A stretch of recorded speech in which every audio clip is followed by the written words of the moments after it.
Hey VC, what's up? It's me, yours truly. I am back to post a quick video here. Just another quick video for 5 recent vinyl finds. Just out of recent stuff that's come in over the past few weeks or whatever. I'm just kind of randomly pulling 5 albums out of that stack and just kind of sharing them with you. Definitely pulled in a lot of, I shouldn't say a lot of stuff, but a good chunk of stuff over the past week or so. I worked about 3 or 4 extra days at the shop within a week, which is not something I typically do. So had a lot more credit built up and was able to kind of pick up a few nice things. So let's just kind of jump right into it. We'll randomly go in and pick. Oh yeah, this was a good one. Everything. Sorry, can I get the glare out of there? Everything But the Girl. This is the album Fuse. I mean, you guys have heard me talk about them. You know, it's kind of really a fantastic duo, the whole nine. Kind of weird too because I wasn't aware they were putting out a new album. And then I saw this come in and it was sitting on our shelf, but you know, like you really can't tell exactly what that's saying, and I didn't really make an effort to go over and say like, okay, who exactly is this? So with being a band that or a group that I really, really like, I had no idea they had a new album coming out. And it's almost one of those things of like, just make the cover a little more clear. I mean, I would have jumped for joy the moment I saw a new Everything But the Girl album came out, and I didn't even freaking recognize it. But yeah, it's also, you know, it's indie. I think it's indie exclusive, signed by both of them on the insert there, which I just pulled out and put in the front. But yeah, always great to get new material by them. Really fantastic there. I did give it a listen all the way through. It's not all of a sudden going to become my favorite album by them, but hearing her voice is just always a pleasure. She is just so amazing. So Everything But the Girl, his 2023 release was a nice one. What else do we have here? Oh, this is a good one. REM Up. This was a really, really awesome pickup here. Like I said, it really came in handy because, you know, the week I was working so many extra hours, it was kind of nice to have that extra credit built up to apply towards this because, you know, it's not the most inexpensive album to buy. But yeah, just a absolute, you know, grail of a piece when it comes to the REM collection. This is their release from 1998. And just a, you know, beautiful 2 LP set. As you can see, in fantastic condition there. So yeah, I splurged a lot of my credit on getting that one there. But great piece to add to the collection. I mean, it's REM, so you guys kind of know how awesome they are.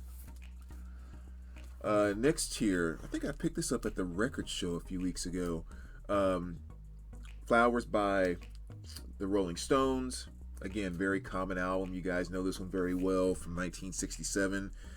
Main reason I got this one is because it's, as you can see, just a beautiful OG copy.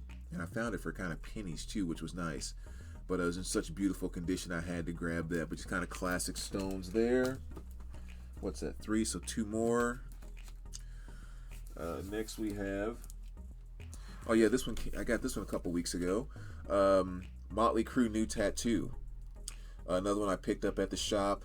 This has kind of been sitting in my cubby at the shop for quite some time, actually. I kind of had it on hold and was just waiting for, you know, some credit to kind of pick that up. So yeah, so nice 2 LP set. It's an unofficial pressing. It is an unofficial import, but I mean, it sounds absolutely fantastic. And the nice thing is that it completes my Motley Crue collection on vinyl. So it gives me all their studio albums with and without Vince on vinyl. So another great one there. And that was from what, 2010 or 2000 when that came out. All right, and the last one we will do. What do we have here? This is one from Record Store Day. And I picked this up at one of the other local shops. Here is one of the leftovers that they had. But I think I'm pronouncing it right. Ali Farcatore. At least, I mean, I have a couple of his CDs, and that's the way I've always pronounced it. But I haven't actually ever gone to look it up to make sure I'm pronouncing it right.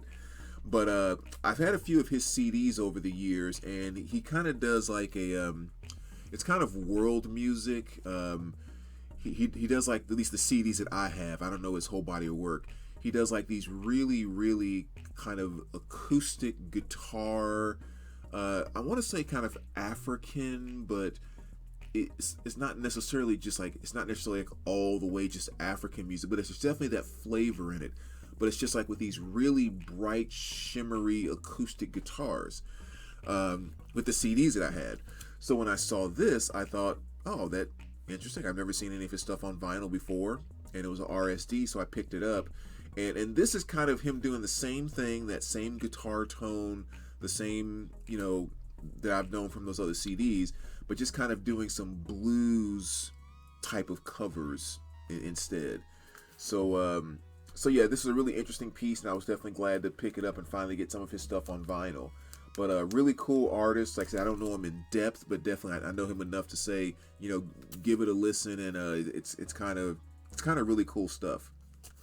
So there you go, VC. 5 quick recent finds. As always, let me know what you think, and we will talk to you soon. All right, take care, guys.